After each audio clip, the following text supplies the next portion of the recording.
최은수 전문가와 함께 오늘장 준비하는 코너 체크포인트입니다. 전문가님 안녕하세요. 안녕하십니까. 네, 그러면 오늘의 첫 번째 체크포인트 보시죠. 미증시 전반의 흐름을 보겠습니다. 지수는 반등을 했습니다. 이에 따라서 단기 바닥에 대한 가능성이 고조되고 있는데 엔비디아가 시간 내에서 실적은 컨센서스에 부합을 했는데 앞으로 별로 안 좋을 거다라고 이야기가 나오면서 시간의 거래에서 6% 하락으로 마감이 됐습니다. 이 여파로 시간의 거래 기술주들의 약세 움직임이 뚜렷하게 나타났는데 과연 오늘 장에서 어떻게 소화해 줄지 최은수 전문가님 의견 어떠신가요? 네, 미국 시장이 요즘 굉장히 어수선하고 많이 좀 하락을 하면서 좀 시장 분위기를 좀 어둡게 만들고 있는데요. 간밤에 이제 FOMC 의사록도 공개가 됐죠. 별다른 내용이 없습니다. 다들 아시다시피 6월, 7월에 50bp 금리 인상 할 것이다라고 얘기를 하고 있고요. 중립금리가 지금 2.5% 정도 미국이 되는데 지금 그 수준으로 빨리 올려야 된다라고 지금 얘기를 하고 있습니다. 시장 다 아는 내용을 다시 한번 확인한 것에 지금 불과하다고 볼 수 있고요. 물론 이제 중립금리 이상으로 갈 수 있다 얘기도 하고 있지만은 그것도 어느 정도 다 아는 내용입니다. 그리고 이제 시간은 장 마감 후에 이제 엔비디아 실적이 발표가 됐는데 컨센서스는 부합을 했죠. 매출하고 EPS는 부합을 했는데 결국엔 좀 가이던스가 조금 실망스럽게 나오면서 지금 시간에서 한 6%대 지금 하락을 기록하고 있습니다. 지금 저는 그러나 이제 엔비디아 실적이 오늘 과연 미국 시장에서 특히 나스닥 S&P 500 이제 같이 영향을 받겠지만 어떻게 반응할 것인지를 좀 주목해 봐야 될 것으로 보고 있는데요. 일단 저는 이 실적이 결국에는 장중 조정으로만 마무리가 된다면은 종가상으로 큰 폭의 하락만 없다면은 결국에는 나스닥이나 S&P 500 단기적으로 바닥을 확인한 게 아닌가 저는 개인적으로 보고 있습니다. 큰 폭의 하락만 없다면은 이번 주에 이제 마지막으로 이제 코스트코가 이제 대형 유통업체 실적을 발표할 것으로 보고 있는데 월마트의 실적이 그동안에 좀 시장 분위기를 좀 안 좋게 짓눌렀는데 결국에는 코스트코가 어느 정도만 좀 받쳐만 준다면은 엔비디아도 그렇고 시장 장중 조정으로만 끝난다면은 저는 미국 시장 단기적으로 바닥 확인했다 좀 그렇게 보고 있고요. 일단 그러면은 지수 목표치는 나스닥 같은 경우는 한 12,000선 정도, 12,100선 정도 아주 큰 폭의 상승은 어렵다고 보고 있고 좀 그렇게 보고 있고요. S&P 500은 한 4,100선 정도를 개인적으로는 그렇게 보고 있습니다.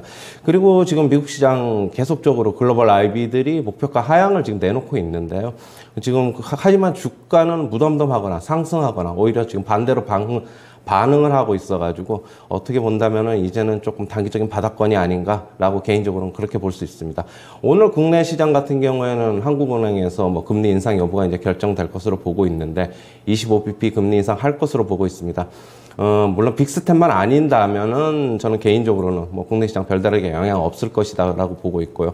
오늘 지금 엔비디아 같은 경우는 시간에서 하락을 하면서 결국에는 시초가 안 좋게 나오고 장중에 계속적으로 안 좋으면은 저는 그러면 오히려 매수 기회로 삼아볼 수 있지 않을까 개인적으로는 단기적으로 그렇게 보고 있습니다. 네, 그래서 짧은 반등을 노려서 어느 정도 대응도 가능하지 않을까 이런 이야기 해주시네요. 다음 두 번째 체크포인트 넘어가겠습니다.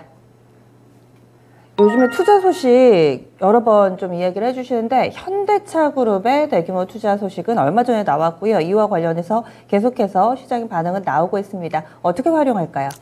일단은 저는 어제도 같은 경우에도 이제 삼성그룹하고 그다음에 현대차 그룹이 대규모 투자 하겠다고 해서 국내 투자를 하겠다고는 소식을 체크포인트로 좀 전해드렸는데 어제 이제 현대차 그룹의 투자를 이제 말씀을 드리면서 결국에는 신기술, 로보틱스, UAM, 그다음에 자율주행 관련 쪽에서 투자를 하겠다라고 지금 어제 발표를 했죠. 발표를 했는데 총 투자 규모가 현대차 그룹이 국내 투자하려는 규모가 이번에 63조입니다.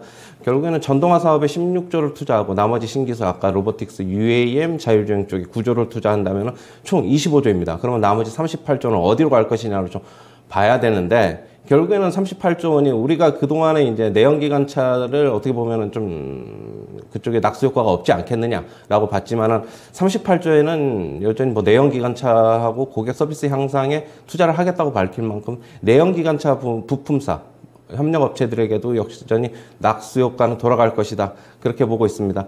지금 내연기관차에 들어가는 부품 수가 3만 개 정도 되는데 지금 전기차는 2만 개 정도밖에 안 돼가지고 만 개가 줄어들다 보니까 기존에 이제 내연기관차들은 좀 어려움을 겪을 것이다. 뭐 그렇게 얘기가 나오고 있는데 지금 아직까지 뭐 전기차에 들어가는 부품의 국산화율 같은 경우에는 지금 한 70%도 안 되죠. 한 65% 정도밖에 안 되고 내연기관차에 들어가는 국산화 비율은 지금 한 95% 거의 100% 가까이 되기 때문에 이쪽 부품업체들이 어려움을 겪을 것이다 라고 뭐 얘기를 하고 있지만 이번에 대규모 투자가 이루어지게 된다면은 역시 낙수 효과 기대할 수 있고요.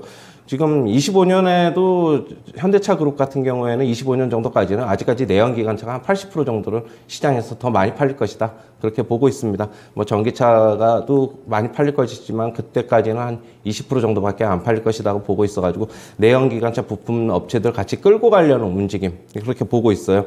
결국에는 완성차 업체 투자는 결국에 1차 벤더, 2차 벤더, 3차 벤더까지 결국에는 투자 효과로 나타날 수 있기 때문에 지금 부품 업체 같은 경우에는 뭐 상당 부분 어려움을 겪고 있지만 주가도 많이 빠져 있지만 그래도 아직까지는 우려보다는 낙수 효과 더 기대해 봐야 되지 않겠느냐 그렇게 보고 있고요. 역시 관련주로는 현대 계열사를 부품주를 먼저 봐야 되겠죠. 뭐 현대모비스라든가 뭐 현대위아 아니면은 나머지 이제 현대차 그룹 밖의 계열사들을 좀 봐야 되는데 역시 만도, 화신, 그다음에 뭐 한원 시스템 뭐 요즘에 최근에 좀 많이 주가가 올랐던 구형테크까지 이렇게 뭐 넓게 좀 퍼져 있으니까 좀 찾아보셔가지고 제가 말한 종목이 아니더라도 낙수 효과 기대해 볼 만하다 이렇게 정리해 드리겠습니다. 말씀해주신 종목군들은 좀 중장기적인 관점이신 거세요, 그럼? 아니죠. 뭐 지금 상황에서 저는 뭐 뭐든지 지금 상황에서는 중장기 관점은 조금 배제하고 싶고요. 역시 단기적인 모멘텀 구간이다. 모멘텀 살려볼 수 있다. 이렇게 볼 수 있습니다. 네, 알겠습니다. 그래서 오늘의 두 가지 체크 포인트 알아봤습니다. 추천주 넘어가겠습니다. 방산주 들고 오셨어요. 어제도 이 북한 쪽에서 다시금 또 미사일 발사 소식 나오고 전 세계적으로 이 방위산업과 관련된 관심이 고조되면서 주가 움직임은 여전히 좋습니다. LIG 넥스원 체크 포인트 알려주세요. 네, 얼마 전에 이제 방산 FTA 논의로 미국 시장 진출 기대감이 있습니다. 500조 원 정도로 추산이 되는데 뭐 그러면 상당 부분 좀 실적이 도움이 되지 않을까 그렇게 보고 있고요. 역시 뭐 전 세계적인 현재 방위력 강화 움직임으로 인해서 수출이 증가하고 있습니다. 그렇다고 본다면 수출 증가에 따른 실적 개선은 당연히 따라올 것으로 보고 있고요. 그리고 웨어러블 로봇이라고 있습니다. 역시 이쪽에 상용화 기대감이 있는데요. LIG 넥슨은 상당한 기술력을 보유하고 있습니다. 그래서 웨어러블 로봇이 뭐냐고 말씀을 드리면은 아이언맨 슈트 같은데 이걸 입으면은 사람이 이걸 입으면은 무거운 짐도 옮길 수 있고 뭐 어떻게 보면은 뭐 터미네이터 같은 능력을 발휘할 수 있다. 뭐 그렇게 얘기를 하고 있는데 이게 그러니까 군을 비롯해서 산업계, 의료계에도 활용 범위가 지금 무궁무진합니다. 25년까지 이 시장이 2조 원 이상으로까지 좀 성장할 것으로 보고 있는데 지금 연평균 성장률은 40% 이상으로 매년 폭발적으로 성장하고 있어가지고 LIG 넥슨 같은 경우는 뭐 이쪽으로도 뭐 기술력을 보유하고 있어가지고 상당 부분 수혜를 입지 않겠느냐 그렇게 보고 있고요. 매수가는 시초가서부터 접근하시고 목표가는 91,000원, 순절가는 67,000원 제시하도록 하겠습니다. 네, 그래서 LIG 넥스원입니다. 그동안은 방산 섹터에 국한해서 보셨다면 이제는 로봇 키워드까지 기억해 주시면 좋겠습니다. 어제 방송을 통해서 추천된 또 다른 종목도 이 웨어러블 로봇이라는 키워드를 안고 있더라고요. 로봇데이에서도 이제 순환매 양상에서 종목에 대한 관심이 좀 돌아갑니다. 이런 부분들 함께 기억해 주시면서 LIG 넥스원 앞으로의 움직임도 좀 지켜보시기 바랍니다. 지금까지 최현주 전문가와 함께하는 체크포인트였습니다.